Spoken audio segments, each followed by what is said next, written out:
আমি উপর থেকে ভিডিও ধারণ করার চেষ্টা করছি।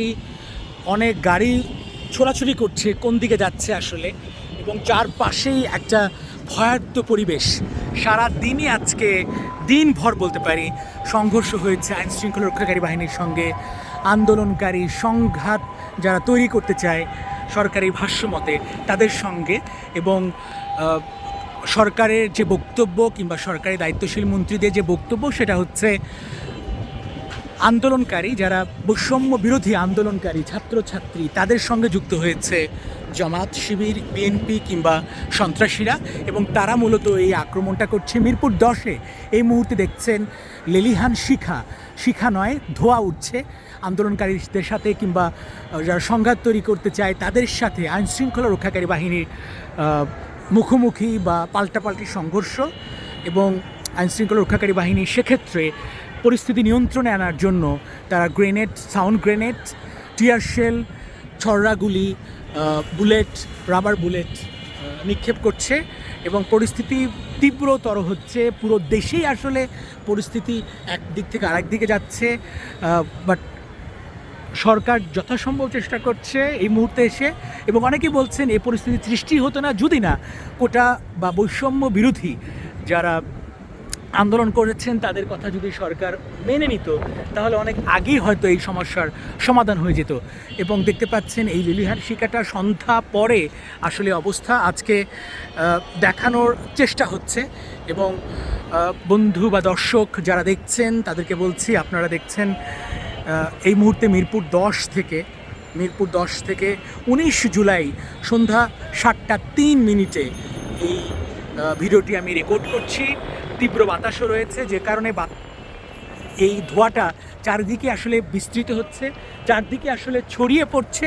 আমি জানি না আপনার কথা আমার শুনতে পাচ্ছেন কিনা, উইদাউট মাইক আমার কথা বলছি বা রেকর্ড করার চেষ্টা করছি।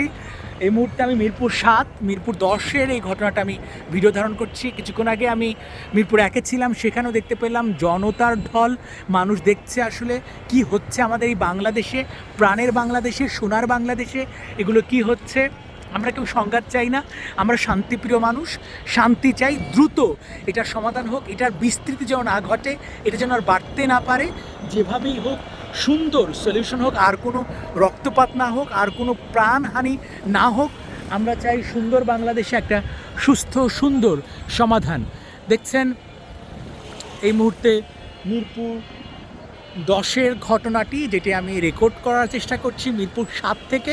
সেখানে দিনভরই সংঘর্ষ হয়েছে, আর কোনো প্রাণহানি না ঘটুক, আর কোনো সাধারণ প্রাণ যেন ঝরে না যায়।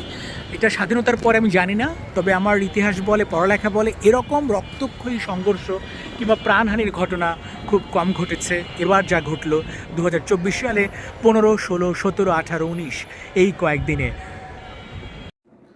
বিশেষ দ্রষ্টব্য এবং বিশেষভাবে বলা হচ্ছে এই ভিডিও 19 জুলাই 2024 মিরপুর 10 এই ঘটনাটি ঘটেছে। 18 জুলাই ওখানে আগুন লাগে এবং পুড়িয়ে দেওয়া হয় পুলিশ বক্স।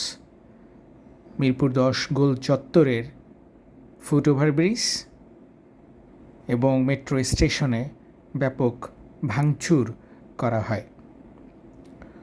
এবং আপনারা নিশ্চয়ই জানেন মিরপুর 10 মেট্রো স্টেশন এবং মিরপুর কাজীপাড়া স্টেশন প্রায় 500 কোটি টাকার সম্ভাব্য ক্ষতি হয়েছে বলে জানিয়েছে মেট্রো রেল স্টেশন কর্তৃপক্ষ। পুরো বাংলাদেশেই থমথমে অবস্থা ছিল, সেটা কাটিয়ে উঠছে এখন। 19 জুলাইয়ের ভিডিও ধারণ করেছিলাম, সেটিই আমি প্রকাশ করছি, বোঝানোর চেষ্টা করছি বা জানানোর চেষ্টা করছি আপনাদেরকে। যদিও আপনারা অনেক কিছু জানেন, অনেক কিছু দেখেছেন, তবুও মিরপুর 7 থেকে একটি 9তলা বাসার ছাদ থেকে ভিডিওটি ধারণ করা হচ্ছে। মিরপুর 10 সেখানে আসলে কি ঘটেছিল। আইনশৃঙ্খলা রক্ষাকারী বাহিনীর হেলিকপ্টার বা উড়োজাহাজ থেকে সাউন্ড গ্রেনেড, টিয়ার শেল নিক্ষেপ করা হয় পরিস্থিতি নিয়ন্ত্রণে রাখার জন্য।